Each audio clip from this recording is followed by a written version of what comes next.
Hello বন্ধুরা, কেমন আছো আজ?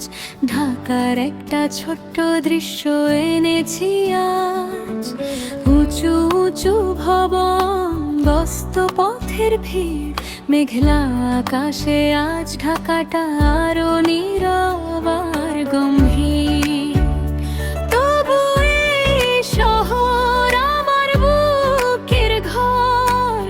যতই হোক ব্যস্ততা, আছে তার আপন রূপকথা। আমার প্রিয় ঢাকা, তোর রং আজও ফাঁকা। মেঘের ভাঁজে তুই আরো সুন্দর, আরো ভিডিওটা ভালো লাগলে একটু লাইক দিয়ে যেও, কমেন্ট আর শেয়ার করে এই ভালোবাসা ছড়িয়ে দিও। আরো এমন দৃশ্য, আরো এমন দিন তোমাদের